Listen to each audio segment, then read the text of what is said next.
Ça dit quoi?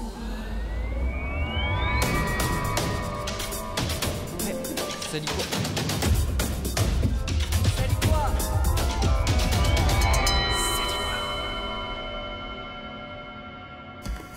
Théo, ça dit quoi?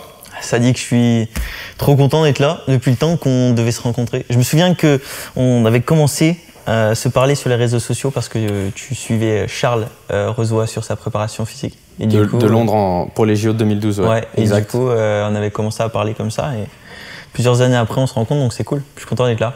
Sachant que moi, je t'ai dit tout à l'heure en off, mais tu te souvenais pas, que j'étais à Vichy en tant que coordinateur de la prépa physique du handisport, 2013, je crois, 2014. Avec Samy, d'ailleurs, qui me chapeautait, qui a fait Danse avec les stars, je pense que tu as vu ou tu as suivi un peu. Ouais. C'est Samy, hein, c'est ça hein? Ouais, c'est ça, ouais. Et moi, je t'avais croisé au bord du bassin. T'étais en fauteuil. À l'époque, tu te déplaçais, je pense pas, avec des prothèses.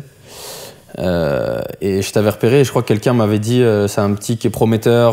Tu vois, on m'avait brièvement parlé de toi. Et après, c'est vrai qu'on s'était pas parlé durant ce week-end-là. En tout cas, je crois pas. Non, je crois pas, non. Et après, moi, j'ai suivi un petit peu ton évolution. En tout cas, je t'ai contacté dans les premières personnes quand j'ai un peu pensé à mes invités, parce qu'à mes yeux, tu symbolises. Alors, même si j'ai déjà dit à d'autres personnes qui symbolisaient, à mon sens, la motivation, toi, je pense qu'au vu de ton handicap, tout simplement, et au vu de la manière dont tu t'arraches chaque jour que Dieu fait, je pouvais pas faire un podcast sur la motivation sans t'inviter. Du coup, je vais te laisser te présenter un peu, mais j'aimerais en fait que je préparais l'émission, je pensais, donc comme je viens de le dire, on parle de motivation, et moi j'ai tout de suite pensé à tes parents en fait. Et à la tâche qu'ils ont eue à tes 6 ans, en fait. Et en fait, je t'ai vu comme Harry Potter. Je sais pas si tu me suis ou si tu es fan de la saga. Donc, fort heureusement, pour tes parents, ça s'est pas passé de la même manière que pour les parents de Harry, tu vois. Mais ils ont eu quelque chose de très lourd à faire, tu vois, un choix très lourd à faire pour leur enfant.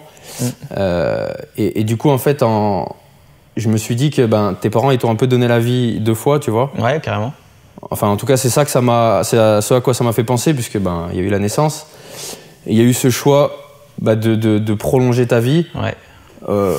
Au prix d'un très très lourd sacrifice, tu vois. Ouais, c'est ça, exactement. Ouais. Donc, si tu peux nous en parler un petit peu, ouais, t'en parleras mieux que moi. Non, mais en plus c'est drôle et c'est intéressant que tu parles de mes parents, parce que j'en parle quand même assez régulièrement quand même, parce que pour moi ils ont joué un rôle même plus qu'important dans ma vie.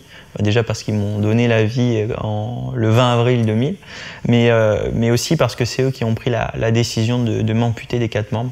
Comment on en est arrivé là? En fait, c'est un jour de mai 2006, je me lève avec un énorme mal de crâne en fait. Un mal de crâne qui englobe vraiment toute la tête, qui descend dans la nuque. Et à l'époque, j'ai que 6 ans, mais tu vois, je suis quand même un petit gaillard. Genre, je me plains pas beaucoup quand j'ai l'habitude de me casser la gueule partout. Je me blesse tout le temps, donc je me plains pas. Mais sauf que ce jour-là, c'est vraiment une douleur insoutenable. Donc du coup, je le dis quand même à ma maman. Et on allait voir une pédiatre. La pédiatre, elle trouve rien d'anormal. Elle dit que ça doit être viral et que ça va sûrement partir, quoi. Et en fait, au fil de la journée, ça s'est aggravé. J'ai fait un pic de fièvre jusqu'à 42 degrés. 42 degrés, ouais. Et du coup, le reste de la journée, j'étais pas allé à l'école. Ma mère m'avait déposé chez ma nourrice parce qu'elle avait dû aller au travail. Et en fait, quand la nourrice m'a repris ma température en début d'après-midi, et là que le thermomètre affichait 42 degrés, elle a dit bon là par contre je prends plus la responsabilité, il faut que vous venez chercher votre enfant, quoi. Du coup mon papa est venu me chercher et là du coup on est retourné dans notre appartement, parce qu'à l'époque j'habitais dans un HLM avec mes parents. Okay.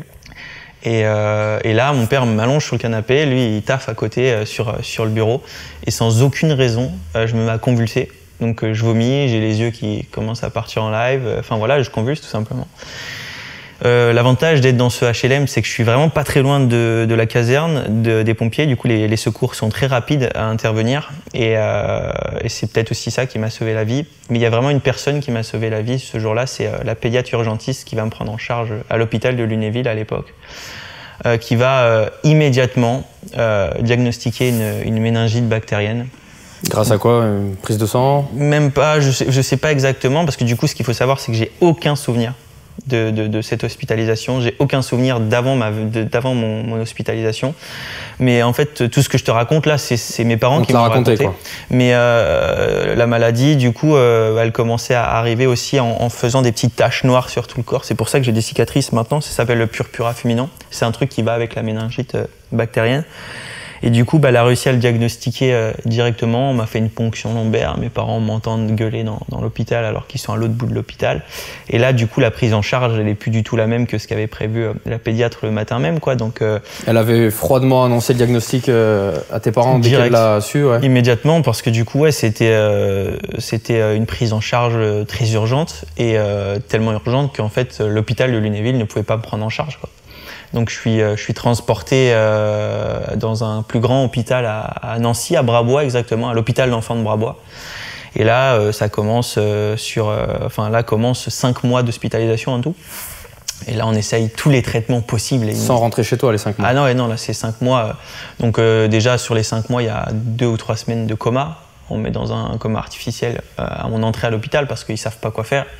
À l'époque, c'est une maladie qu'on connaît pas super bien en plus. Enfin, c'est hyper difficile, donc ils préfèrent me mettre dans le coma parce que mon état était vraiment très très grave. Et à la suite de ce coma, on essaye tout un tas de traitements pour essayer d'arrêter la propagation de cette bactérie qui se balade dans mes vaisseaux sanguins et qui en fait nécrose petit à petit mes doigts de pied et mes orteils.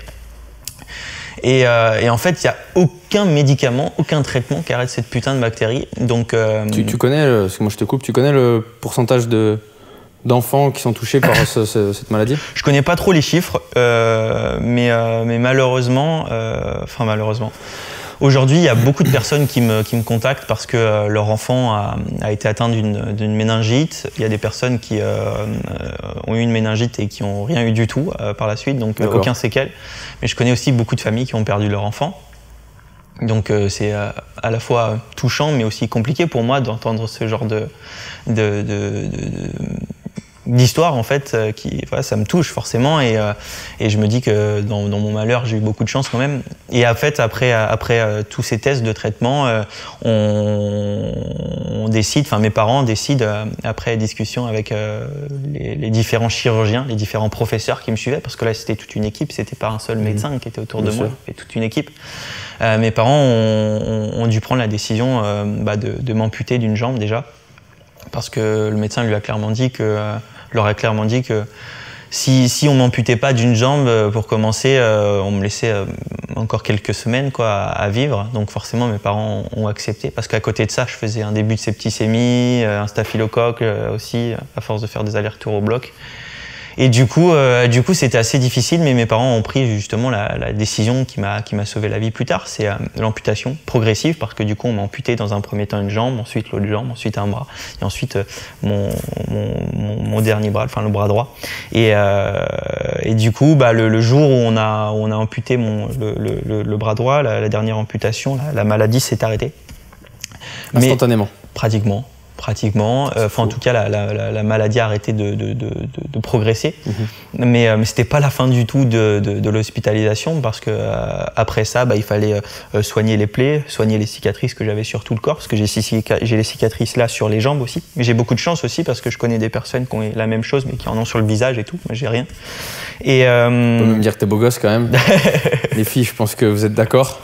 Non, mais franchement, voilà, on arrive à se dire finalement qu'on a beaucoup de chance dans ce qui nous arrive. Donc voilà, et du coup l'hospitalisation n'est pas terminée, loin de là, au contraire, parce qu'il faut traiter tout ça.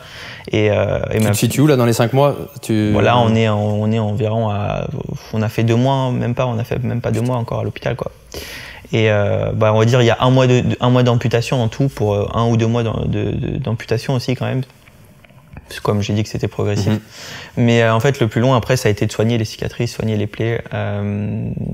on a pareil, tu sais, ils m'ont amputé une jambe, mais ça a été progressif. Ils ont amputé le pied, ensuite ils montaient de plus en plus haut.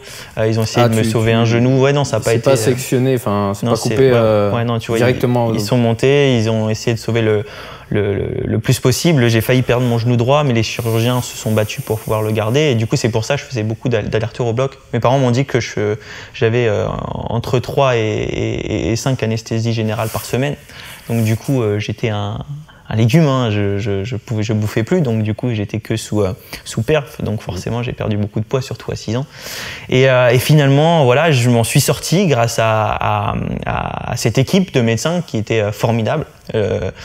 C'est assez fou parce que il y a quelques temps en plus je suis retourné dans cet hôpital parce que la salle de sport de cet hôpital s'appelle la salle Théo Curin maintenant.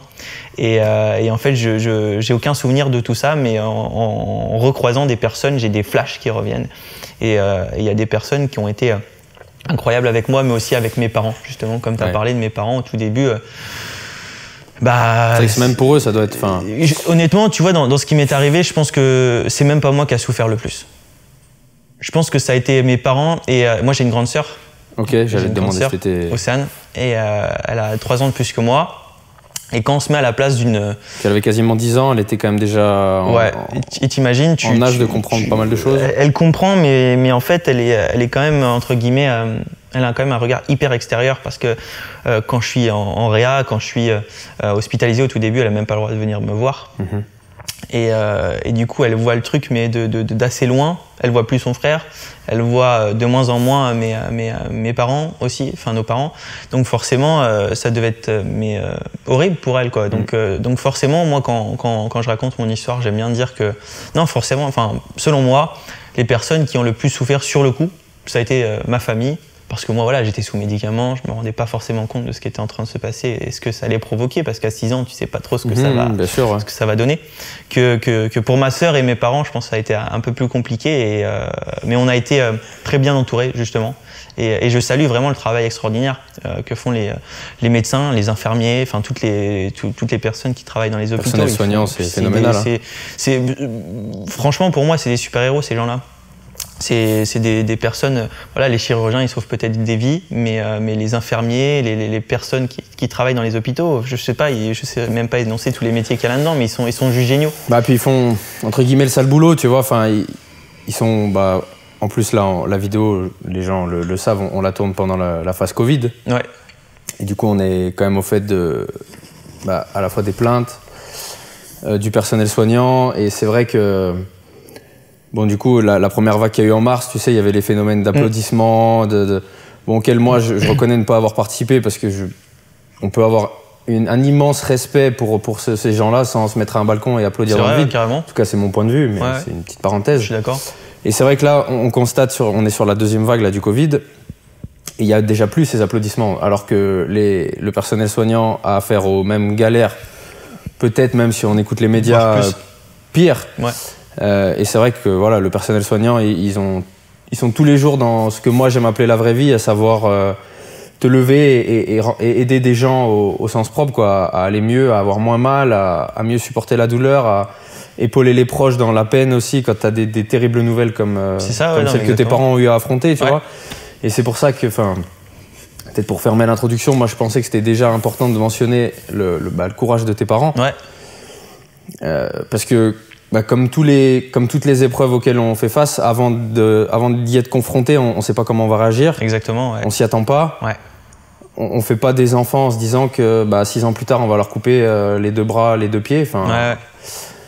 Et même si, on va pas englober ça dans de la motivation, parce qu'ils avaient pas le choix, tu vois, entre te sauver la vie ou... c'est vite vu. Non, mais complètement, ouais. Mais c'est des choix quand même. Mais voilà, quand même chapeau. Et je pense que ta deuxième vie, elle a commencé quand t'es sorti de l'hôpital. Exactement. Donc depuis, il y a eu du chemin de fait. Ouais. On va resituer un petit peu le personnage. T'as que 20 ans. Comme tu l'as dit tout à l'heure, t'es né en 2000. En 2000. J'allais dire en 2020, mais non. Non, quand même pas. T'es né en 2000. Ouais. Donc t'es nageur. Ouais. Tu fais partie de la fédération handisport de natation. D'ailleurs, plus je te regarde, et plus je trouve que t'as un gros coup. Putain, sérieux? Ouais, vraiment, t'as un coup qui plus développé que la moyenne. Ok. Moi, vu que je sais un peu la manière dont tu nages et que tu utilises beaucoup ton buste, c'est vrai que ton cou est forcément développé puisque les mouvements de rentrer et de sortir de l'eau, je pense Mais que tu sais que on l'avait jamais dit, mais c'est un putain de compliment. Je te promets, ça me fait plaisir. Bah, surtout venant de moi. Ouais, grave, ouais. Sachant que j'attache énormément d'importance au cou, enfin, tu vois, sûrement parce que je viens des sports de combat, mais parce que je considère que pour ce qui fait la diff sur un physique masculin, tout le monde pense que c'est les biceps ou les pecs, mais moi je trouve que c'est plutôt les avant-bras, bon, sans faire de mauvaises blagues, mais mais le cou et les trapèzes, tu vois. Ouais. Et un gros coup, ça fait un mec solide, tu vois. Donc un gros coup sur un mec beau gosse, pour moi, t'as coché toutes les cases, tu vois. Bah, ça va alors. Voilà. T'es actuellement aussi présentateur télé, présentateur, chroniqueur, tu vas nous développer ça. Et est-ce qu'on peut dire que Philippe Croizon, c'est ton père spirituel un petit peu? Est-ce qu'il t'a inspiré? Est-ce qu'il t'a... Enfin, non, même ma question d'avant, je pense que ça serait plutôt à quel moment tu t'es dit ok, vas-y, je vais arrêter de peut-être être écroulé par mon handicap et me dire vas-y, je vais être sportif de haut niveau. Comment ça s'est passé un peu cette démarche de vouloir t'enclencher dans ce sport de haut niveau? En fait, il y a eu un premier déclic déjà. Je pense que le premier déclic où je me suis dit c'est bon, je vais me battre parce que voilà, ce qui m'est arrivé c'est pas drôle, mais j'ai envie de me battre quand même. C'est le jour où j'ai remarché pour la deuxième fois. Je fais partie des gens qui ont marché pour la première fois 2 fois. Tu vois, c'est chelou un peu, mais c'est vrai parce que quand je suis sorti de l'hôpital, ma première vraie victoire, c'est le jour où j'ai remarché avec mes prothèses, tu vois. Et c'est à partir de là où j'ai découvert en moi une espèce de force mentale que j'avais jamais découverte avant, mais normal parce que j'avais que 6 ans.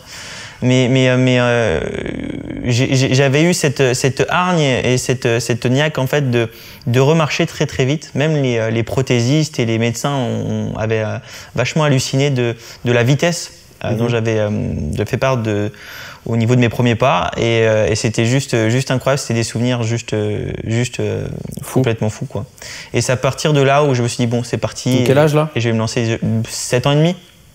Ah oui, donc je suis un gamin. Le lendemain, quoi. Mais carrément. Enfin, bon, t'as traversé l'enfer, mais... Ouais, mais je sors de l'hôpital, c'est la première chose que je veux faire, c'est remarcher. Je veux à tout prix revoir mes potes, je veux à tout prix refaire mes premières conneries avec eux. Donc il est hors de question que je sois toute ma vie dans un fauteuil électrique et que je puisse pas aller dans certains endroits parce que je sais que je peux le faire avec des prothèses, alors je veux remarcher. Et je remarche hyper vite. Et c'est là où je me dis que bon, c'est parti, quoi. Et je vais me lancer des objectifs comme ça, quotidiennement. Donc au début, ça va être des trucs tout cons, tu vois, remanger tout seul, fermer ma braguette tout seul, me doucher tout seul et tout.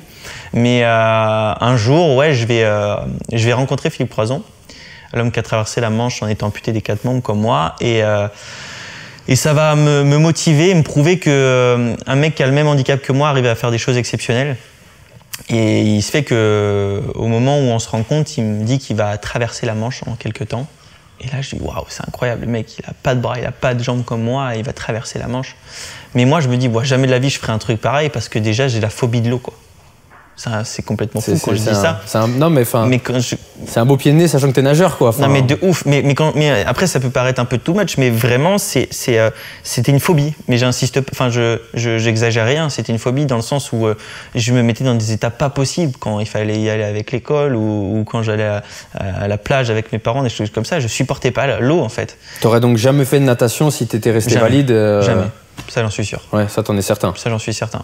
Même, donc, le sport, déjà, j'aimais pas. Mais la natation, je suis sûr et certain que j'aurais pas fait de la natation.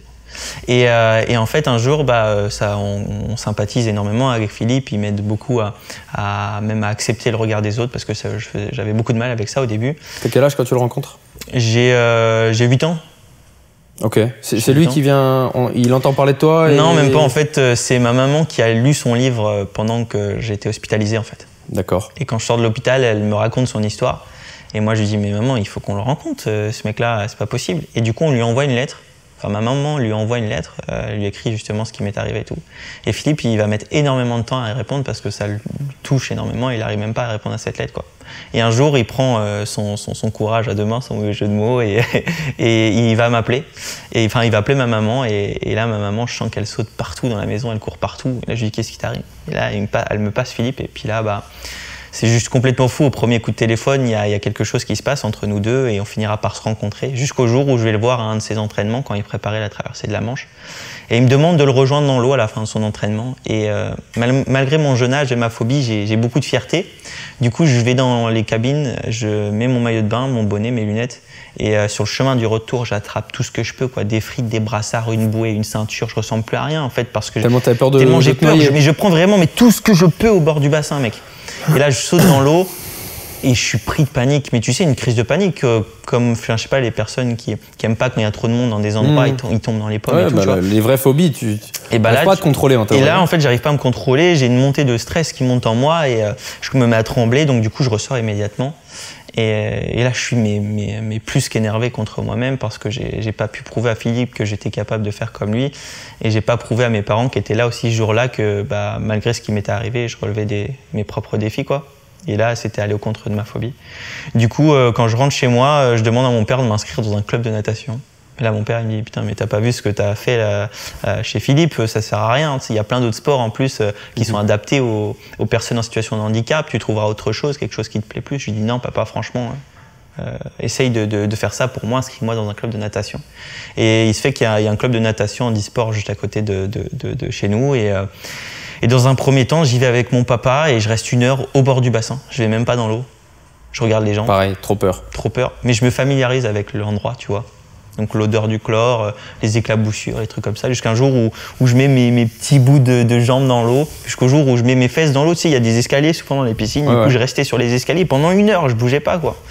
Et jusqu'au jour où mon papa il me tend les bras dans l'eau un peu plus loin que les escaliers et je nage jusqu'à ses bras, et puis jusqu'au jour où je fais mon premier aller-retour, mon premier kilomètre et tout.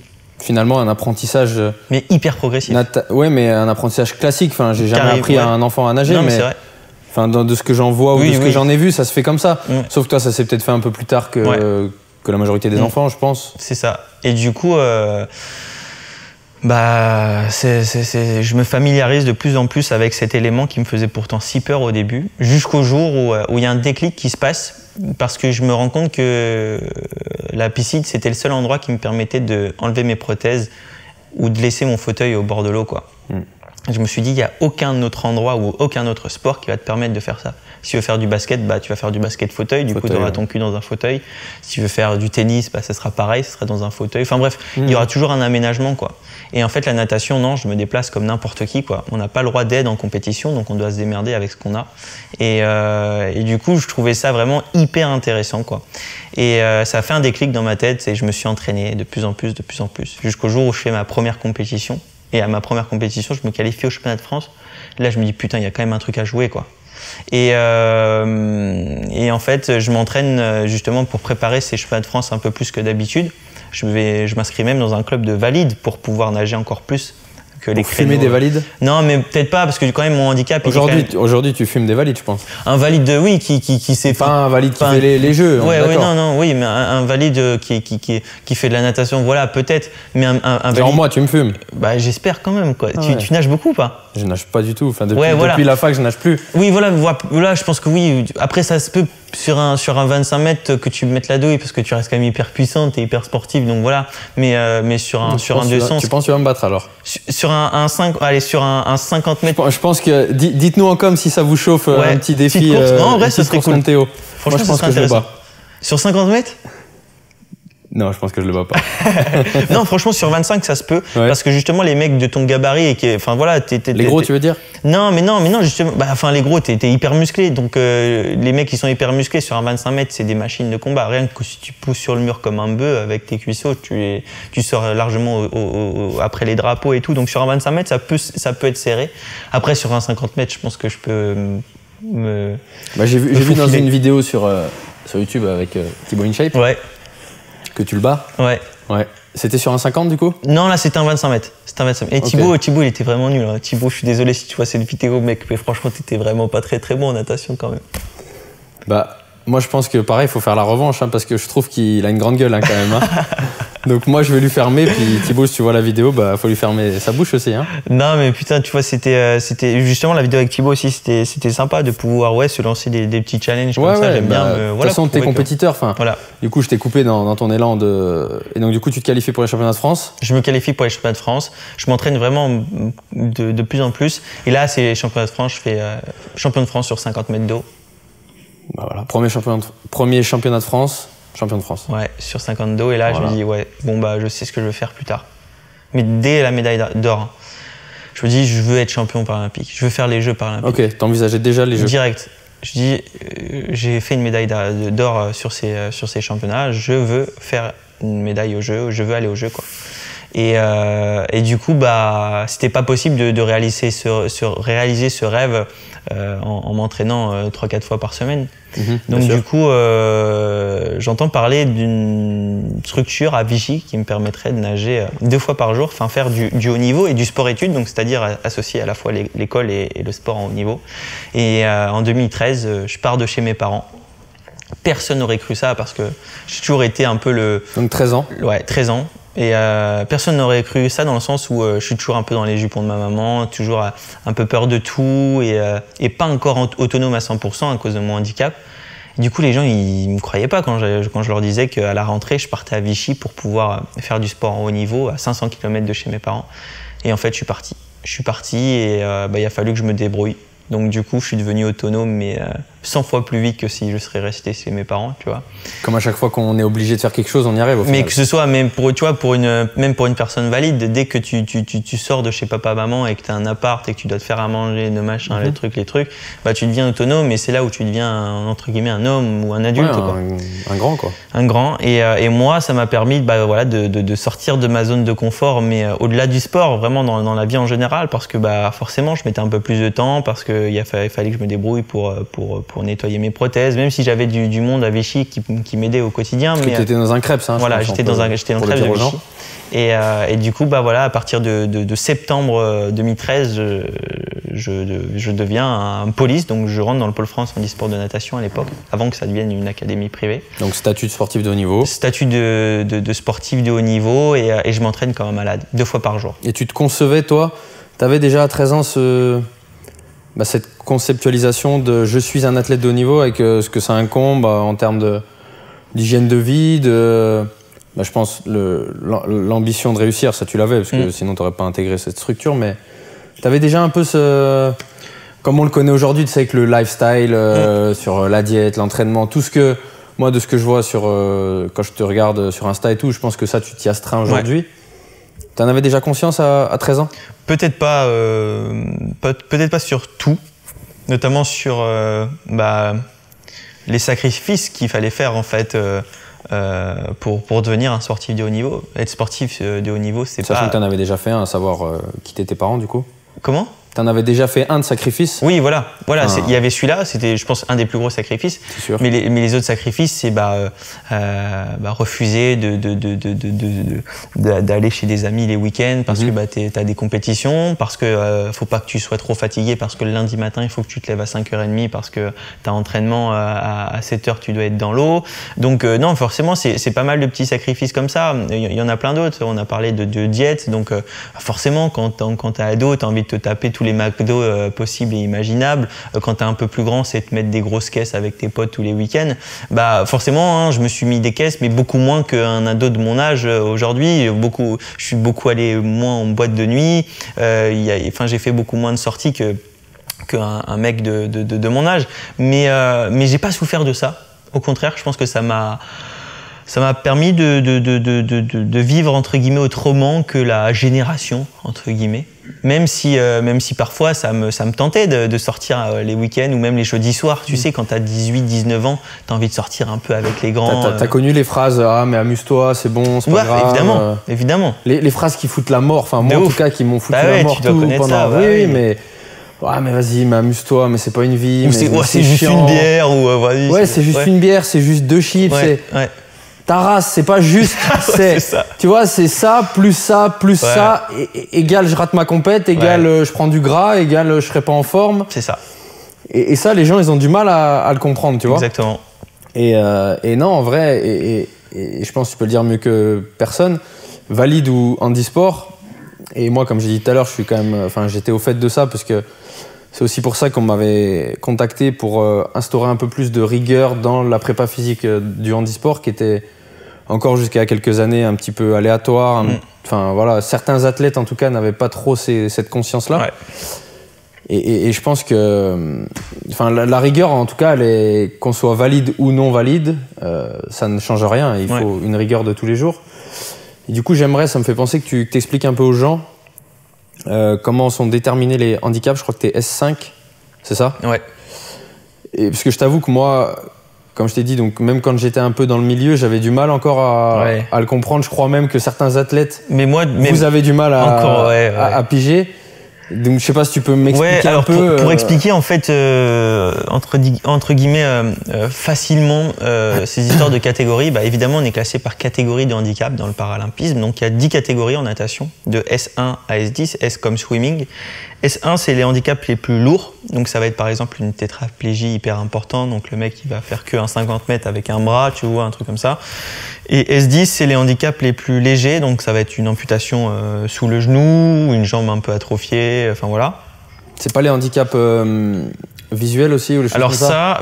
Mais là justement c'est de S10 à S14. Ah d'accord. Donc alors je veux pas dire de conneries, mais en gros les S11 c'est peut-être les malvoyants, les S12 c'est les non-voyants, les S13 je crois que c'est les sourds, et les S14 c'est les déficients intellectuels. Ok. Et mais voilà, ça c'est vraiment les catégories entre guillemets. Enfin c'est pas des habiletés motrices, c'est plus des habiletés cognitives. Voilà, exactement. Que t'as pas. Ouais, c'est ça. Tu m'as aidé. et du coup, donc voilà, on va essayer de se concentrer de S1 à S10 déjà parce que c'est déjà hyper compliqué à comprendre. Et du coup, en fait, ce qu'il faut savoir, c'est qu'aux Jeux paralympiques, il y a un champion paralympique en S1, en S2, en S3, en S4, en S5, en S6, enfin jusqu'à S10 et même jusqu'à S14 si on va jusqu'à toutes les catégories. Et malgré ces classifications, des fois, il y a des inégalités. Parce que si demain vous essayez de regarder une course en paralympisme, des fois il y a des mecs qui arrivent 20 secondes avant le deuxième. Et là tu dis, il y a quand même un problème. Et même moi qui suis dans le circuit, des fois je comprends pas. Notamment ça fait 2 ans que je me retrouve avec des mecs qui ont leurs 2 mains. Il y a 3 mecs qui sont devant moi et qui m'ont coupé le podium au championnat du monde de Dublin il y a 2 ans. What the fuck, comment c'est? Avec leurs 2 mains. Alors qu'il devrait être quoi du coup? Il devrait être au moins la catégorie au-dessus. Ou... 6 du coup. Plus tu montes, plus c'est léger. Non, plus tu montes, plus c'est léger, ouais. Donc du coup, ce serait... et du coup, il y a un Italien qui a cassé 2 mains, un Espagnol qui a cassé 2 mains, et le Brésilien, Daniel Diaz, qui a une jambe entière, donc forcément, il est avantagé, et puis un grand... Bref. Et même moi, du coup, je ne comprends pas qu'est-ce qu'ils font dans ma catégorie. Et ce qui est un truc de fou, c'est qu'on est censé être, du coup... des athlètes de haut niveau, il y a des télés, maintenant le paralympisme est de plus en plus regardé et diffusé dans le monde entier. Surtout depuis la dernière Olympiade. Exactement, mais je comprends que les gens ont du mal à comprendre, parce que même moi je comprends pas. Bah ouais, parce que je vois que t'es même pas spécialement à même de m'expliquer. Enfin, par exemple, pourquoi t'es pas S4 ou S6? C'est quoi qui fait que t'es pas... En fait, pour comprendre, on passe une classification. Sur cette classification, on a une classification sur table, donc 5 kinés, un médecin qui nous mesure les membres, qui regarde nos articulations, etc. Et ensuite, il y a un deuxième examen où on nage, en fait, et c'est là où ils établissent en fait la classification. Et des fois, c'est pas toujours juste. Après, c'est que mon avis personnel, il y a quand même pas mal d'avis qui se rejoignent à moi. Dès que t'as dit je nage avec un mec qui a ses 2 bras, enfin ses 2 mains. Et malheureusement, j'ai l'impression que c'est pas mal aussi, tu sais, de copinage, c'est ça. Donc après, c'est que mon avis, j'ai vraiment pas envie, toi, de créer. Non, on n'est pas là pour la polémique, mais moi j'ai entendu dire aussi que certaines nations, que j'éviterai de nommer, mais certains n'hésitaient pas à aggraver leur handicap. Ouais. Pour du coup être dans une catégorie supérieure, et en sachant qu'ils avaient beaucoup plus de chances d'avoir le titre, en fait, tout simplement. Hein. Exactement. Tu le confirmes, ça? C'est ça, ouais. C'est ça. Et tu sais que les mecs qui sont devant moi dans ma catégorie aujourd'hui, même s'ils montent dans la catégorie S6, donc supérieure, ils gagneraient tout, quand même. Là, par exemple, sur un 200 mètres, moi, ma spécialité, c'est le 200 mètres nage libre. Entre moi qui suis le 4e et le 3e, 2e, 1er, il y a 20 secondes. 20 c'est secondes de la folie, au hein, plus haut niveau normalement ça de la n'existe natation. pas. Ça n'existe pas. Non. Aujourd'hui, après, et en plus, ce qui est incompréhensible, c'est que 4e, 5e, 6e, 7e, donc tous les mecs qui sont derrière moi, on se tire la bourre, tu vois, il y a 1 ou 2 secondes, enfin, c'est de la natation. Mais devant les mecs, enfin, forcément qu'ils nous mettent la douille parce qu'ils ont leurs deux mains, il n'y a pas besoin d'être un génie pour comprendre ça. Et à cause de ça, j'ai décidé cette année de faire une pause du paralympisme parce que ça me prenait vraiment la tête, je commençais vraiment à devenir fou et j'ai pas envie non plus d'avoir le statut du mauvais perdant et tout, parce que c'est pas du tout le cas. Je suis vraiment quelqu'un qui est là pour féliciter les personnes qui le méritent, mais pour moi les mecs qui sont devant moi ils méritent rien du tout. Ils sont contents et ils gagnent leur médaille, ils gagnent de l'argent, c'est cool pour eux, mais comment tu peux avoir de la Tu veux dire, ils méritent rien au vu de l'inégalité qui vous sépare, ouais. quoi. Après, c'est peut-être pas de leur faute, mais moi, par exemple, il y a aucun goût derrière leur médaille parce qu'il n'y a pas de course derrière, tu vois ce que je veux dire? Il n'y a aucune rivalité. 20 secondes. Ça dure combien un 50? Sur un 50... Non, là, tu parles de quelle course sur les 20 Moi, c'est un 200 mètres. Mais même, par exemple, 200, sur un 50 mètres, donc c'est une nage qui va très très vite. Ouais. Moi, je suis en 34 secondes. Ouais. L'Italien qui est premier, il nage 29 secondes. Sur un 50 mètres. C'est incroyable, l'écart. Tu vas dire ça à un valide qu'il y a pratiquement 5 secondes d'écart entre le premier... C'est Florent Manodou qui nage avec un mec qui allait 2 fois à la piscine, quoi. Ouais, c'est ça. Du coup, voilà, j'ai pris l'initiative de faire une pause parce que normalement, les classifications vont être revues après les Jeux de Tokyo. Et ça a lieu quand d'ailleurs, les Jeux de Tokyo? Parce que j'arrive plus à suivre. Ça a été reporté d'1 an en fait. Donc... 2021 aux mêmes dates. Mais c'est acté, c'est sûr 2021, non? C'est sûr, ça a été reporté comme ça. Ça dépend du Covid encore. Mais ça dépend du Covid, ça dépend de pas mal de choses, quoi. Mais moi, j'avais pas envie de reporter tout ce que j'avais prévu pour en fait faire 4e au jeu, quoi. Je suis un compétiteur et je me vois pas. Donc c'est sûr que tu t'aligneras pas au jeu de Tokyo? Non, c'est certain, c'est certain. Je veux pas en fait m'entraîner 2 fois par jour pour être sûr de faire 4e. Ça va pas un peu à l'encontre de l'esprit du sport, ça? De raisonner comme ça? C'est-à-dire? De dire j'y vais pas parce que je suis sûr de perdre. Enfin, je juge pas ton point de vue, mais vas-y. De le dire comme ça, c'est pas à l'encontre de l'esprit compétiteur normalement de dire je m'en balèque, je vais le fumer de toute façon. Enfin. Mais en fait, j'ai cet esprit-là quand ça reste réalisable. Ouais. C'est-à-dire que là, c'est plus du sport. Ça devient des mathématiques et de la physique. Si un mec il a ses 2 mains, je peux pas rivaliser contre ce mec-là. Quand il y a 20 secondes sur un 200 mètres, je peux m'entraîner 7-8 heures par jour. J'y arriverai jamais. C'est mort. J'arriverai jamais. Donc, est-ce que je préfère pas m'entraîner 2 fois par jour pour un défi personnel que pour faire 4e au jeu et passer à côté de toutes mes sollicitations médiatiques et tous mes projets personnels pour au final faire 4e. Et Oui, ça s'entend, sachant que effectivement, quand on se prépare à une compète de cette envergure, le reste, on est obligé d'y faire abstraction. Enfin, c'est ça. Tu peux pas jouer sur 2 tableaux quand tu prépares des JO. C'est pour ça. Et moi, j'étais prêt vraiment. Mais moi, je suis prêt à faire n'importe quel sacrifice pour avoir une médaille au jeu. Mais quand c'est réalisable. Te doper? Comment? Le dopage, déjà... Mais non, mais jamais de la vie. Mais pour moi, les classifications, ces problèmes de classification, c'est comme du dopage. C'est tricher. Un mec qui a une main en plus que moi, c'est tricher. C'est comme un mec qui se dope. Il n'y a jamais eu des gens, du coup, malsains dans ton entourage qui t'ont dit... Jamais. Théo, mais vas-y, prends ça, ou tiens, vas-y. Jamais, parce que je pense que même en me dopant comme un cheval, 20 secondes en natation, enfin, c'est infaisable. C'est infaisable parce que... je peux pas nager 2 minutes 20 aux 200 mètres en étant amputé des 4 membres. C'est impossible. C'est impossible. Je pense que j'ai encore une bonne marge de progression, évidemment. Mais 20 secondes, je pense que s'il y a des nageurs qui nous regardent, c'est impossible. Impossible. Mais c'est tellement grand. Peut-être que pour une personne qui connaît pas forcément la natation, il se dit 20 secondes, c'est rien, c'est un claquement de doigts. C'est abyssal. Mais 20 secondes, les gars, c'est incroyable. 20 secondes, le mec, il met 25 mètres. Et du coup, moi, je suis un compétiteur, donc partir même pas avec un handicap supplémentaire, parce que même, tu sais que moi, quand je fais des compétitions, par exemple au niveau national, ou quand je fais une compétition, on va dire au tout début, quand je faisais des compétitions internationales et tout, j'étais vraiment motivé par voilà, les meilleurs de ta catégorie. J'étais toujours un peu impressionné par eux, mais tu rêves toujours de les battre. Que là, mais moi, je rêve même pas de battre ces types-là, parce que je sais que c'est physiquement impossible, quoi. Ouais, mais ça se comprend. Mais pourtant, voilà, j'ai pourtant ce rêve d'y arriver un jour, mais ça sera pas sur Tokyo. En tout Paris 2024, t'auras quel âge? Exactement. J'aurai 24 ans.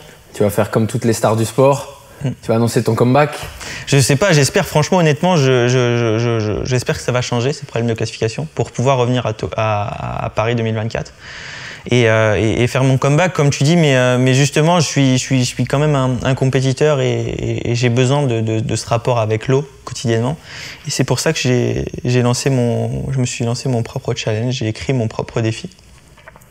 Je veux sortir de ma zone de confort et entre guillemets, voilà, écrire mon propre défi, c'est-à-dire que si je vais au bout de mon défi, je serai heureux. Si je vais pas au bout de mon défi, je pourrais m'en prendre qu'à moi-même. Il y aura plus ces problèmes de classification, il y aura plus ces problèmes d'arbitrage. Je sais que si je vais au bout, ça sera avec ma force, et c'est tout, quoi.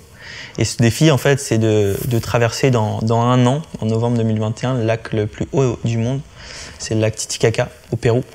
Et stylé, ça, hein. J'ai décidé de faire ça avec 2 autres personnes, Malia Metella, qui est une ancienne nageuse olympique, et Mathieu Whitwood, qui est un éco-aventurier. Et on va nager 122 km en totale autonomie pendant 8 jours, en tractant un radeau. Comment ça se fait que vous êtes chauffé pour... Mais en fait, c'est moi qui me suis chauffé tout seul avec mon agent. Je dis, elle s'appelle Anne, je lui dis, Anne, ça me casse les couilles ces problèmes de classification, c'est plus du sport pour moi, c'est de la magouille. Je veux faire un truc de bonhomme, je veux un truc qui a jamais été fait jusqu'à maintenant. Du coup, les traversées, il y a eu tout un tas de traversées qui ont été déjà faites, et j'avais pas envie de faire des choses comme ça. J'avais pas envie de faire un simple défi sportif, j'avais envie de mettre un truc carrément de survie en plus, quoi, ouais, tu vois, mélanger aventure, plein d'aspects, quoi. Forte. Et du coup, on m'a parlé de Titicaca. J'avais déjà entendu parler de Titicaca à l'école parce que c'est un peu marrant. C'est le nom qui fait rire quand voilà. t'es minot, ouais. Et j'ai dit, ok, c'est parti. Personne n'a fait Titicaca. Non, personne n'a fait Titicaca. Juste une femme qui l'avait fait en largeur. J'ai dit, ok, très bien, on va le faire en longueur alors. Tu les as, les dimensions en tête du... 122 km. Ah, tu l'as dit, ouais. 3800 mètres d'altitude, donc des gros problèmes respiratoires. C'est copieux quand même, hein. Ouais, et l'eau est à 10 degrés. Impec. Et par contre, la chose supplémentaire que j'ai dite à mon agent, c'est je veux pas le faire tout seul. Je suis quelqu'un qui a besoin de partager des moments forts. Et j'ai décidé justement de les partager avec ces 2 personnes-là.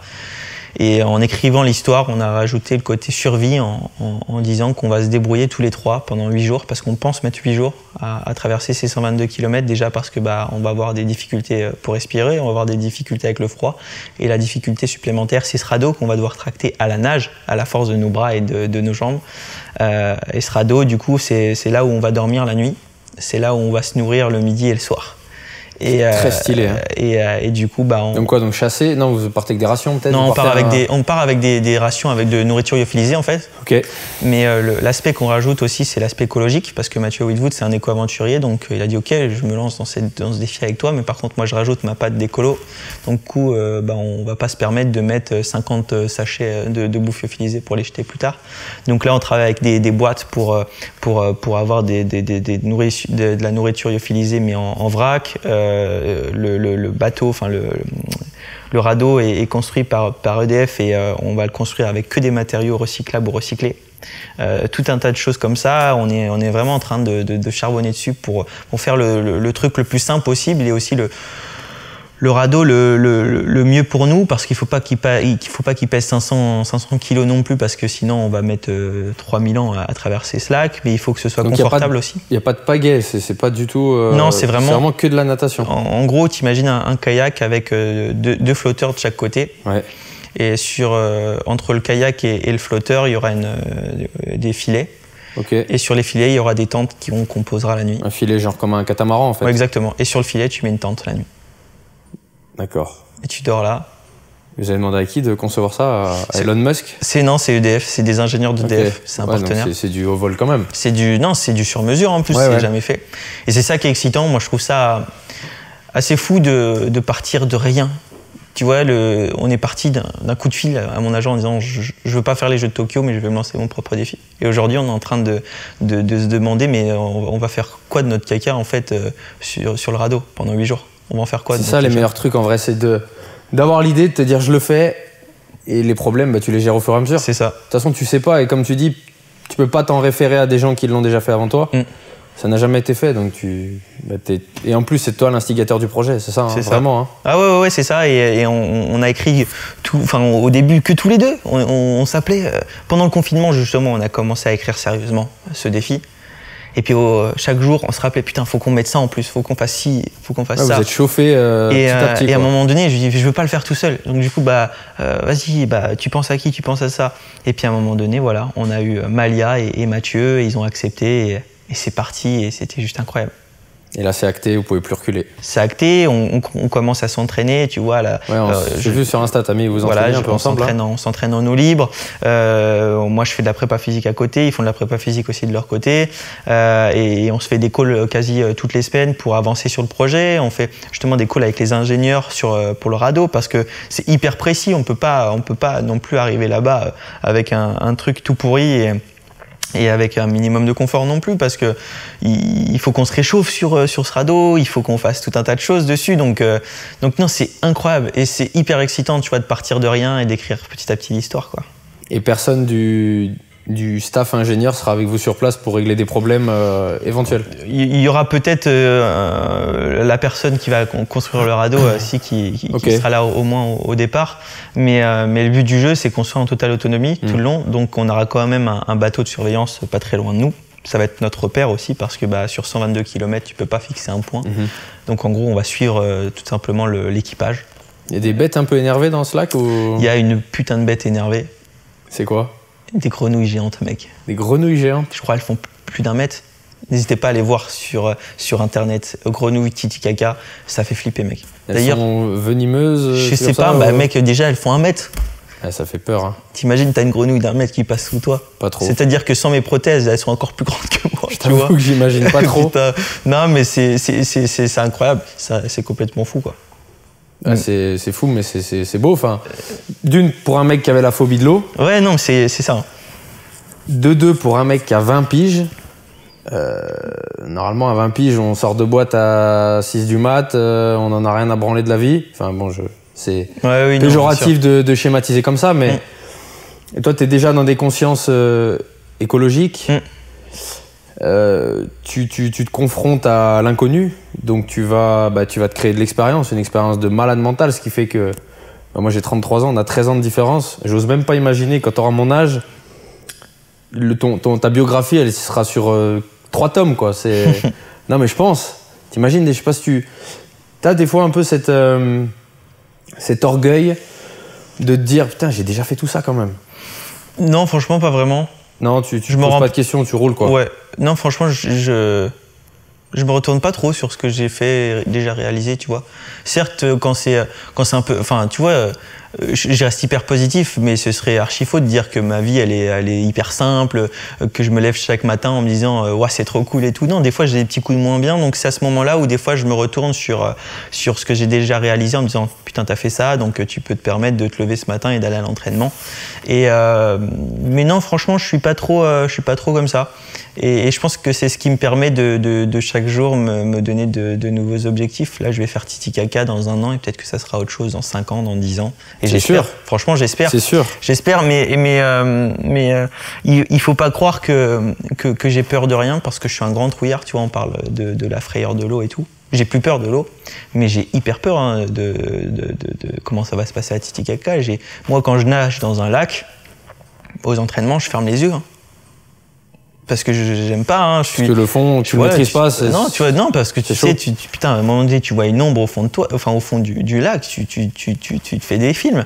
Mais moi, je suis un grand trouillard, et je le resterai toute ma vie. Et que ce soit dans l'eau ou même dans la vie en général, tu te planques derrière une porte, tu me fais peur. Là, tu gueules d'un coup, je sursaute de 3 mètres. Non, je pense que en réalité, tu l'es moins que des gens qui s'autoproclament moi j'ai peur de rien, tu vois, et qui souvent, du coup. Ouais, c'est vrai.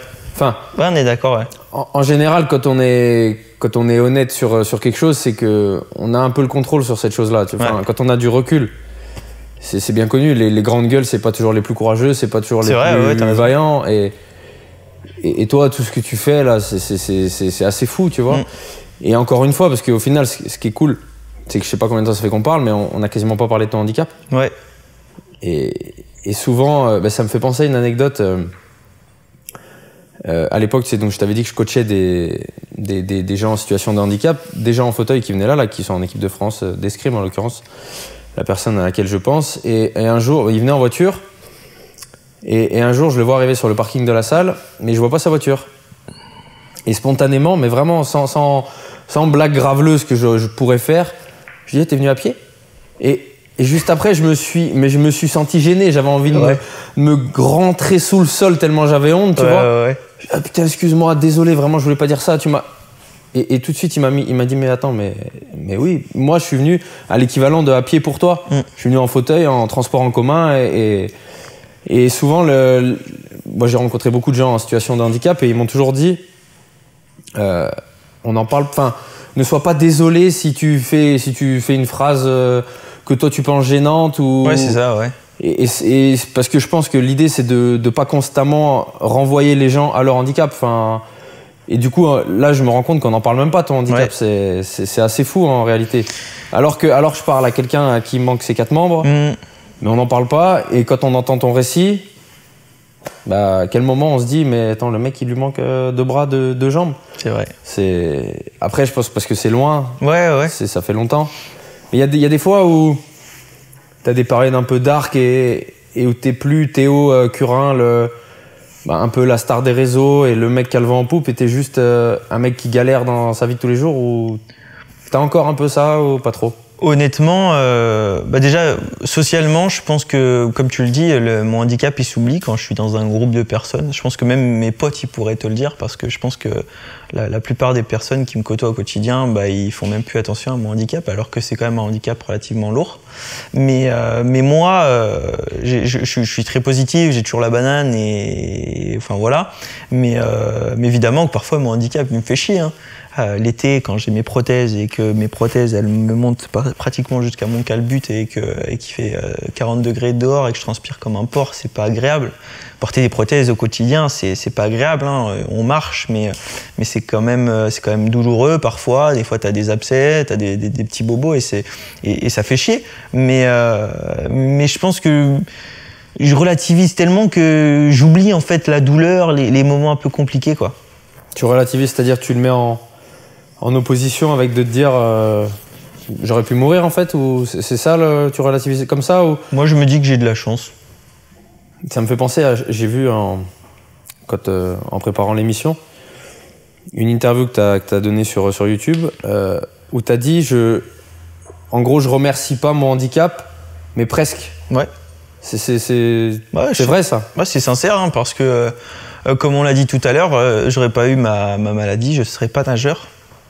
Donc je serais pas nageur, je serais pas animateur télé, j'aurais pas fait la moitié de ce que je fais aujourd'hui, quoi, tu vois. Donc honnêtement, mon handicap, ça a été une plaie en 2006, ça a été horrible. On a vécu quelque chose mais vraiment horrible avec mes parents, avec toute ma famille. Mais aujourd'hui, j'ai presque envie de le remercier, parce que sans ce moment compliqué, j'aurais jamais eu cette niaque et cette envie de tout vivre à 100%. Et je pense que je serais passé, et je pense qu'on passe chacun à côté de beaucoup de choses, en fait. Alors après, oui. T'aurais sans doute vécu d'autres choses et tu te serais sans doute épanoui. Oui, évidemment. Enfin, peut-être dans des choses plus simples aussi, hein. Oui, on peut penser que t'aurais sûrement pas traversé le lac Titicaca. Ça, je pense pas, franchement. Oui, mais on le sait pas, tu vois. Ouais. Parce que du coup, il faut pas. Et du coup, bon, c'est plus de l'ordre général ce que je vais dire, mais faut pas attendre de vivre un drame ou d'être confronté à un drame pour se dire j'entreprends des choses. Exactement. Enfin, il faut pas, mais en réalité, on sait tous les deux que la majorité des gens, malheureusement, pensent que les grandes choses, c'est pas pour eux, que les belles choses, c'est pas pour eux, que d'exister en tant qu'individu qui accomplit des choses, non, moi je veux ma petite vie tranquille. Et toi, effectivement, comme tu le dis, voilà, t'es en situation de handicap, t'es passé à un demi-cheveu de la mort à 6 ans. Et depuis, tu croques chaque jour, ton réveil il sonne, je pense que tu croques comme c'est pas permis, quoi. Et du coup, là, c'est vrai que en ce moment, t'es animateur télé, ça fait pas très longtemps, sur France 5. Ouais. sur une des seules émissions qui moi me fait kiffer. C'est le Mac de la santé. Ouais. C'est ça. Et Allo Docteur. Ouais. Allo Docteur, voilà, c'est ça. Ça s'est fait comment ça du coup? En fait, il y a 2 ou 3 ans, c'est quasi la même émission, c'est le magazine de la santé et ensuite juste après c'est Allo Docteur, c'est le même plateau, c'est les mêmes animateurs. C'est juste que Allo Docteur, en gros, tu es axé pendant 40 minutes sur le même sujet. Par exemple, là, la semaine dernière, ça a été sur l'anorexie et pendant 40 minutes, on parle de l'anorexie, on a des témoins, on a des professionnels qui viennent parler de ça et on échange, on débat. Et le magazine de la santé, c'est les 40 premières minutes, et là c'est plus sur ce qui est en train de se passer en ce moment dans la société, etc., au niveau sanitaire. Et moi là, du coup, cette année, je suis 2 fois par mois co-animateur aux côtés de Marina Carrère-Dancos de Allo Docteur. Ça, c'est stylé. T'es le nouveau Michel Simès un peu. C'est ça, un petit peu, ouais. Mais je suis pas médecin, mais en tout cas, je rapporte ma petite touche, je pense, de fraîcheur. De fraîcheur, mais... Ça se sent tellement, les gens... Je vous jure, je sais pas si vous le voyez à la caméra, il y a une lueur dans tes yeux, de peps, d'innocence, de gentillesse, de sincérité. Moi, ça me frappe vraiment là, tu vois. Mais c'est l'innocence parce que, en fait, moi, je me rends pas compte en fait de ce que je fais. Non, parce que du coup, t'es sincère. Voilà, et moi, ça me permet en fait de voir des choses comme un enfant, tu vois. C'est-à-dire que quand je vois le témoignage, par exemple, d'une femme qui a été atteinte d'anorexie la dernière fois que j'ai interviewée, mais j'ai été mais profondément touché par son histoire, tu vois. Et quand quelqu'un réussit dans la vie, que ce soit professionnellement, sportivement ou des choses comme ça, et ben je suis toujours ébahi, j'ai des yeux d'enfant. Tu vois, je suis encore un gamin quand je vais dans des endroits, je suis émerveillé par des choses toutes bêtes, tu vois. Quand je vais, par exemple, aujourd'hui, j'ai la chance des fois d'aller dans des soirées où il y a du beau monde et tout, mais quand je vais croiser une personnalité, je vais la regarder comme un gamin. Je suis encore un enfant dans ma tête, en fait, et dans mes yeux. Donc, je pense que c'est ça aussi qui rajoute cette petite part d'innocence. Je te jure, ça se voit tellement. Mais même, tu sais, le truc tout con, tu vois, d'être avec toi, je suis trop content. Parce que moi, je te suis peut-être depuis 2014, 2015, peut-être même depuis 2013 quand je suis arrivé à Vichy. Et là, d'être, tu vois, ensemble, je trouve que, ouais, il y a eu du chemin. Et je suis fier d'être devant toi et de pouvoir échanger avec toi. Donc, ouais, tu vois, c'est des choses parfois très simples qui me font plaisir. En tout cas, ça me touche déjà ce que tu dis, parce que moi, je te l'ai déjà dit en off. Franchement, j'ai beaucoup d'admiration pour ton parcours. Et effectivement, entre le Théo que j'ai croisé, tu t'en souviens pas, tu m'as dit sur un fauteuil. Ouais, bah ouais, c'est ça. Ouais. Et là, le Théo qui est une rosta un peu sur les réseaux, on peut le dire comme ça, parce que tu dis maintenant je croise des gens, j'ai des étoiles dans les yeux. Je pense que certaines personnes, ils te croisent, ils ont des étoiles dans les yeux. De se dire attends, mais c'est lui le nageur là, ouais. C'est lui qui va traverser le lac, c'est lui que j'ai vu sur France 5. Enfin, je sais pas si tu te rends compte, tu vois, que tu manges à la même table quasiment que les mecs que tu kiffais, tu vois. Ouais, mais que je kiffe toujours. Tu vois. Ouais. Je crois que c'est plus, il y a des phrases comme ça de adversaire et maintenant, enfin non, c'était mon idole et maintenant on est adversaire, tu vois. Ouais. Et on peut faire un peu ce parallèle avec les gens que tu suivais peut-être sur les réseaux. C'est exactement ça. Tu leur balançais des likes et maintenant t'as leur numéro, ils répondent à tes DM. Ça. Donc j'espère que t'envoies plus trop de DM à des nanas parce que t'as une copine. Bah non, c'est fini ce temps-là, c'est fini. Ouais. Ça fait combien de temps que t'es avec elle d'ailleurs? Là, ça fait quelques mois, ça doit faire 4-5 mois là. D'accord. C'est quoi son petit nom? Eugénie. Ok, Eugénie. Ouais, on s'est rencontrés sur les réseaux d'ailleurs. D'accord. Et tu l'as DM, c'est ça? Elle m'a DM, mec. Tu lui as envoyé un petit coucou, ça va? Coucou, hello. Coucou. Non, tu vois, c'est les réseaux sociaux et c'est une putain de rencontre parce que moi je fais le bonhomme et tout, tu vois, très sûr de moi aussi tout le temps, mais je reste quand même assez fragile dans le sens où j'ai besoin de quelqu'un sur qui m'épauler et demander des conseils sur des choix à faire, des initiatives, des choses comme ça. Et c'est pour ça que je m'affiche aussi un petit peu sur les réseaux sociaux avec elle et que j'ai pas de mal à en parler sur des différentes interviews et tout parce que déjà parce que je suis fier de nous, je suis fier d'elle. Tu fais le canard. Ouais, je suis un petit canard. Ouais, tu fais le canard. Ouais. D'ailleurs, j'ai mis un post avec elle, je suis un canard. J'ai liké ton post tout à l'heure. Ouais, mais aussi, il y a un truc en plus, c'est que j'essaye d'envoyer ce message en disant regardez, j'ai un handicap assez lourd, je suis amputé de 4 membres, pour autant vous avez vu, ma nana c'est une bombe. Pour autant ma meuf elle est plus fraîche que la vôtre. Ouais, non, c'est ça, tu vois. Mais aussi c'est parce que jamais mon handicap, je me suis caché derrière lui ou tu sais, j'ai jamais été introverti. C'est-à-dire que moi, quand je suis arrivé dans une école normale après ma rééducation, j'étais en fauteuil électrique, hein, c'est quand même hyper lourd. Mais direct, je suis allé voir les gars pour me faire des potes en disant oh, vous avez vu ma petite voiture, vous n'avez pas de petite voiture comme ça, vous n'avez pas la classe comme moi. Ou par exemple, pour aller tchatcher les petites nanas au tout début, je leur demandais de fermer ma veste, des trucs comme ça. Et c'est comme ça, donc, et je pense que c'est aussi pour ça que Eugénie, elle est tombée dans le panneau, tu vois. Parce que je pense que mon handicap, il se voit pas en premier abord. C'est incroyable, on l'oublie, je te jure. Et du coup, franchement, on est heureux, on vit un truc plutôt trop sympa et c'est cool. Ouais. Stylé. Ouais. Et tu penses que tu te vois actuellement comme un peu l'ambassadeur du handisport ou enfin du coup du handisport et ou du handicap? Est-ce que tu sens que de plus en plus tu as un peu cette mission, cette responsabilité, c'est un poids ou pas ou non, rien du tout, t'as pas ce ressenti? Honnêtement, j'ai pas ce ressenti et je me le dis pas parce que je pense que ça pourrait me rajouter un poids et je pense que du coup je calculerai pas mal de choses et tout. C'est vraiment au feeling, hein, je vis vraiment au feeling moi, je calcule pas grand chose. Dès que j'ai une opportunité, je réfléchis quand même un peu avec mon entourage en disant ça je le fais pas. Mais en fait je fais tout à 100% et avec le cœur, donc dès qu'il y a quelque chose qui me plaît, je le fais. Et du coup, non, je sais pas si on me voit hein, comme ambassadeur ou quelque chose comme ça, mais... porte-étendard, enfin... En tout cas, j'essaye de casser les codes, que ce soit sur le handicap, sur le handisport, comme tu l'as dit, mais aussi sur la différence au sens large. J'aimerais bien élargir un peu ce message, tu vois, à côté de la télé et tout. Moi, je fais aussi du mannequinat pour une grande marque de cosmétiques. Et j'ai un point commun avec Beckham, hein, c'est ça? Ouais, c'est ça. Et pourquoi j'ai accepté cette collab? Parce que je me disais que... Tu peux citer la marque? Ouais, c'était Biotherm. C'est Biotherm d'ailleurs, on va sûrement re-signer ensemble. Ok, c'est beau. Donc c'est cool. T'as négocié le contrat un peu. Ouais, on a négocié le contrat. Non, c'est trop cool. Mais en plus, c'est une putain d'histoire avec cette marque, avec Biothermum, parce que ils auraient pu très bien prendre une photo, l'afficher à côté d'un produit et ça aurait fait une collaboration. Mais ils avaient vraiment envie de faire quelque chose de progressif, c'est-à-dire me faire connaître déjà dans l'entreprise, me faire connaître auprès de leurs collaborateurs et ensuite de monter les échelons. Et donc là, on va re-signer sûrement ensemble et monter les échelons encore pour peut-être un jour devenir vraiment un ambassadeur de la marque et une vraie égérie. C'est pas le cas là actuellement? Enfin si, mais là pour le moment la campagne qu'on avait faite était seulement numérique et là on a pour but de progresser.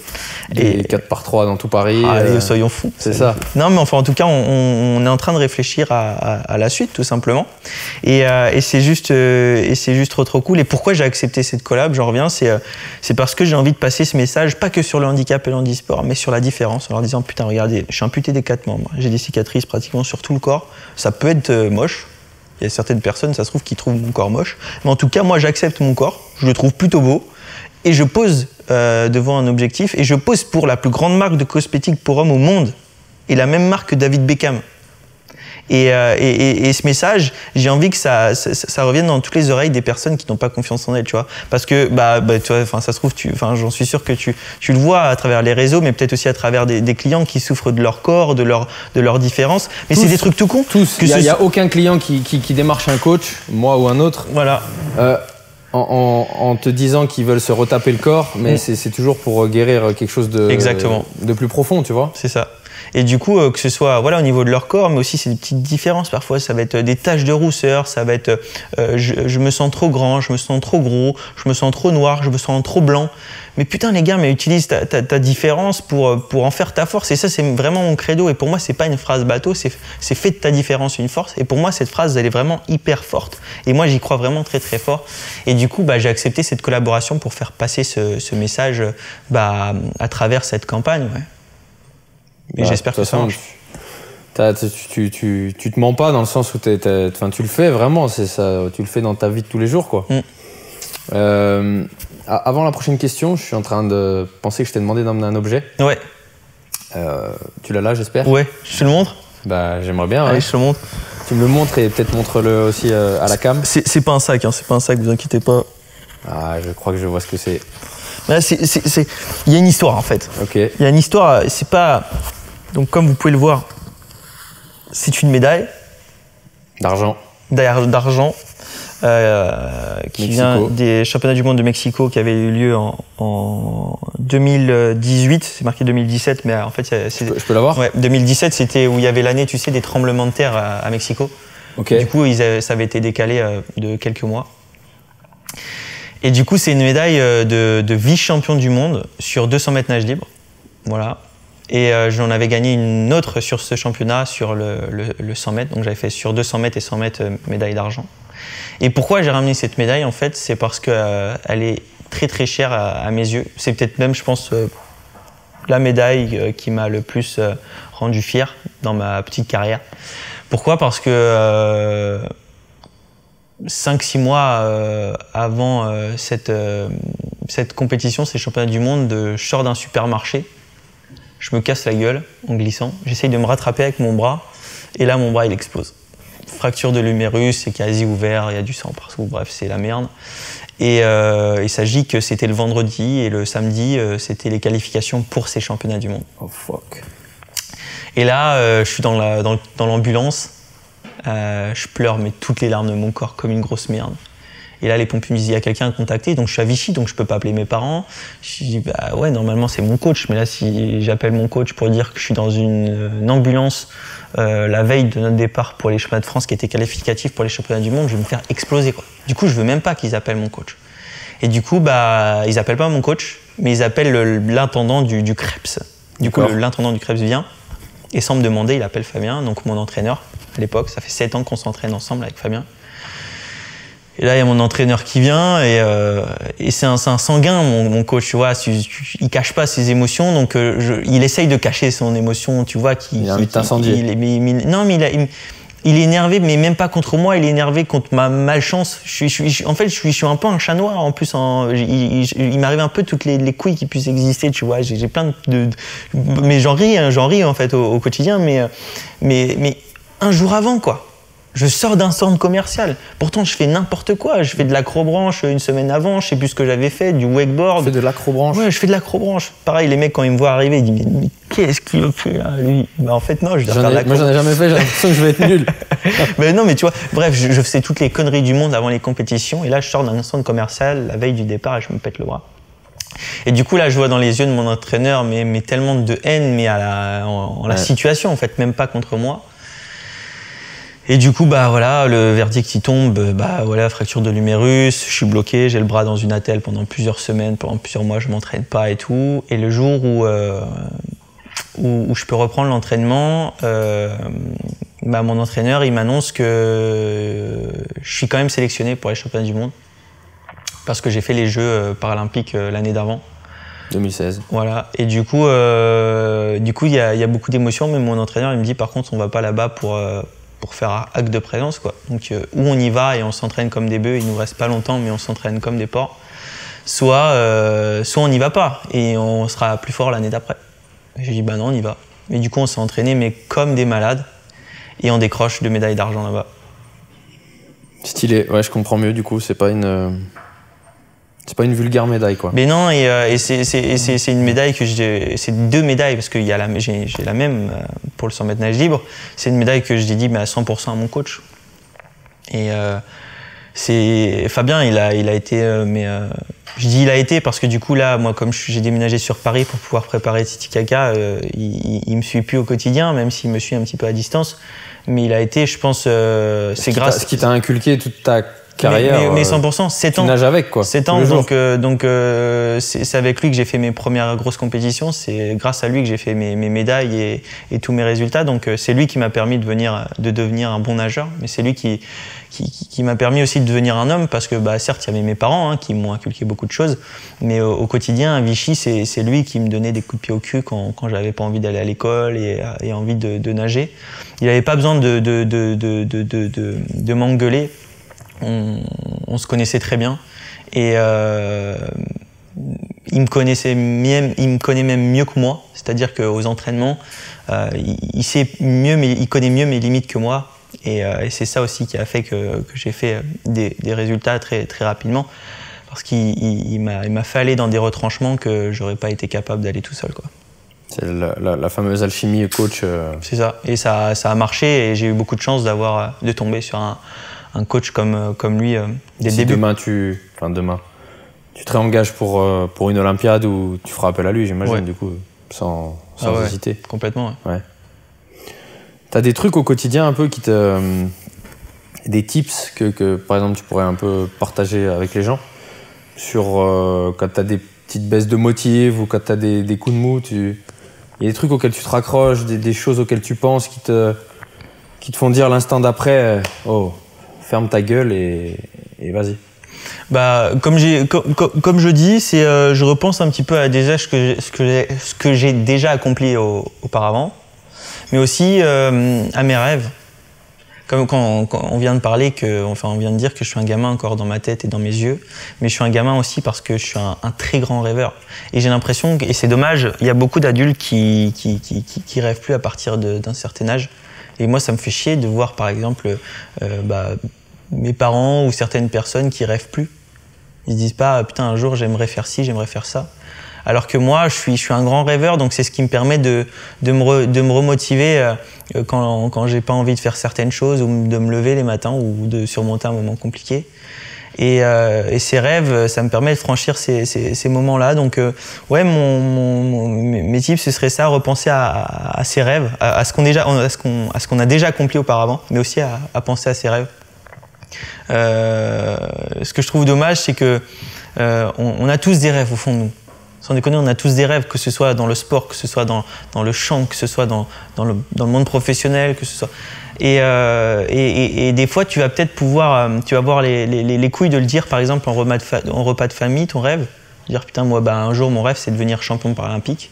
Et à ce repas de famille, tu as toujours un oncle, une tante, quelqu'un d'un peu casse-couille qui va dire, mais non, c'est pas possible, tu n'y arriveras jamais, t'as vu d'où on vient, t'as vu ton gabarit, t'as vu ci. Et ce mec-là, il va te détruire. Il va te détruire. Et moi, le message que je veux dire aux personnes, c'est utiliser ce témoignage-là de cette personne qui dit que tu n'y arriveras pas pour te remotiver et te donner encore plus de force pour lui prouver plus tard qu'il n'avait pas raison, quoi. Et c'est comme ça que je me motive. Moi, je repense à toutes les personnes qui se foutaient un petit peu de ma gueule quand j'aurais dit que j'allais partir à Vichy ou que j'allais devenir champion handisport et tout. Et voilà, aujourd'hui, ça a été ma motivation. Donc, ce serait peut-être ça, mes conseils, voilà. Encore une fois, c'est fou, mais à aucun moment tu m'as dit je repense à ce qui m'est arrivé ou ça montre, je pense vraiment à quel point t'as accepté en fait ce handicap, à quel point c'est ancré en toi et c'est pas que je m'attendais à ce que tu dises ça, mais en tout cas tu m'as pas dit je repense à ce qui s'est passé, je repense à ce qui m'est arrivé et c'est ça qui me donne la force. C'est pas. Ouais, honnêtement, tu vois, je pense. C'est pas une source de motivation. Non, parce que je pense que j'ai fait tellement le deuil de cette partie de ma vie que j'y pense même plus. Tu vois, honnêtement, si tu me dis aujourd'hui c'est quoi la chose la plus compliquée auquel t'as fait face dans ta vie, je sais pas, ça va pas être ça, quoi. Ça va pas être ma maladie, ça va être des trucs tout cons. Ça va être le divorce de mes parents, ça va être, je sais pas, l'éloignement de mes parents, justement, quand je suis parti à Vichy, des trucs comme ça. Ça va être des petits moments comme ça. Mais pourtant, je te parlerai pas de ma maladie parce que pour moi, c'est ce qui m'a fait tout simplement cette maladie. C'est une vraie preuve de résilience quand même. Hein, Complètement, ouais, c'est ça. Et aussi dans les choses qui m'encouragent et qui me remotivent, c'est les parcours de vie d'autres personnes, tu vois, qui m'inspirent. Tu vois, je sais même pas à quel point toi de creuser avec toi, moi ça m'inspire en tout cas. Et ça fait plaisir. Et de toute façon, les vidéos, je les fais pour inspirer les gens. Et moi, à chaque fois que je reçois quelqu'un, et là, avec toi, c'est encore, ça me donne encore plus un shot d'inspiration parce que ouais, j'ai un mec de 20 ans en face de moi qui est, encore une fois, je le stigmatise pas, mais bon, ça fait partie de toi, à qui il manque ses 4 membres, qui a déjà fait des trucs de dingo et qui a la vie devant lui. Tu penses que ta réussite, elle a aussi permis à tes parents de faire le deuil de ce qui t'est arrivé? T'as l'impression qu'ils te voient plus comme leur enfant à qui est arrivé un drame, mais qu'ils te voient plus comme tout ce que t'es aujourd'hui? J'espère. Honnêtement, j'espère. Je leur ai jamais posé la question, mais en tout cas, ce que je vois aujourd'hui, c'est la fierté dans leurs yeux. Et tout ce que je fais aujourd'hui, je pense à eux. quand un jour le rédacteur en chef justement du magazine de la santé m'appelle et me dit j'aimerais que tu fasses une chronique pour nous, j'aimerais que tu animes Le Docteur et tout. Je me dis putain, papa, maman, regardez, on a vécu des moments mais terribles. C'est eux qui t'appellent en premier quand il y a un truc de fou comme ça qui t'arrive. C'est ça. C'est ça, c'est maman, j'ai vu telle personne, maman, j'ai fait ci, j'ai fait ça. C'est regardez, on a vécu quelque chose de pas très rigolo en 2006, mais regardez ce que je vis maintenant. Et ça, c'est grâce à vous, c'est grâce à votre choix en 2006, c'est grâce à ce moment compliqué qu'aujourd'hui je vis tout ça, quoi. Et je suis fier et je me bats aussi pour eux, quoi, pour leur prouver que c'est grâce à eux, quoi. Donc, que t'as battu Voldemort, un peu. Exactement, voilà. C'est ça. Moi, j'en reviens à cette image d'Harry Potter parce que vraiment, j'arrive pas à m'en défaire. Je trouve que, tu sais, non, mais t'as raison. J'y avais jamais... Enfin, le parallèle, je trouve qu'il est, il est vraiment facile, tu vois. T'as des inspirations, justement, tu parlais tout à l'heure que... C'est qui les mecs qui te transcendent dans le sport et autres. Hein, mais justement, tu vois, je reviens au magazine de la santé parce que je raconte des histoires sur ma chronique une fois par mois de personnes qui ont utilisé le sport comme outil de résilience. Du coup, pour moi, c'est toutes ces personnes-là, toutes les personnes que je présente, qui m'inspirent. Donc, c'est des personnes qui sont passées aussi par des moments compliqués. Donc, c'est pas que du handicap. Hein. Par exemple, j'ai raconté l'histoire d'une nana qui s'est fait agresser sexuellement par son patron et qui a utilisé le sport pour s'en sortir. J'ai raconté l'histoire d'un mec qui est un réfugié et qui a utilisé le sport pour s'insérer dans la société. J'ai aussi raconté l'histoire, et c'est une des chroniques dont je suis le plus fier, d'un ami à moi qui s'appelle Hakim Areski, qui est aveugle maintenant parce qu'il a reçu 2 balles de Kalachnikov, une dans la cheville, une entre les 2 yeux. Ça a sectionné ses 2 nerfs optiques. C'était lors d'une manifestation dans je ne sais plus quel pays. Et du coup... c'est des vrais bails, là. Hein. Et il est devenu aveugle. Et du coup, il s'est fait transporter en France pour se faire soigner. Il a dit, pour remercier la France de m'avoir sauvé la vie, je vais défendre leurs couleurs. Et du coup, maintenant, il est joueur de cécifoot, donc il fait du foot aux Jeux paralympiques pour les non-voyants. C'est une histoire de ouf et ça, c'est mes inspirations. C'est des mecs qui m'inspirent au quotidien. C'est des mecs qui me donnent de la force. Comme le témoignage de cette femme qui s'est fait agresser sexuellement et qui s'en est sortie grâce au sport. Comme Christophe Dominici qui a perdu un de ses proches quand il était jeune et il a utilisé le rugby pour s'en sortir. C'est plein de parcours comme ça qui m'inspirent, tu vois. Et j'en reviens à mes yeux de gamin, mais ça, c'est des super-héros pour moi. Pour moi, les super-héros, c'est pas Superman, c'est pas Batman, c'est pas tous ces Marvel. Pour moi, les super-héros, c'est les gens du quotidien. Ceux qui font que, malgré ces moments compliqués, ils ont réussi à s'en sortir et ils arrivent à défendre des vraies valeurs, quoi.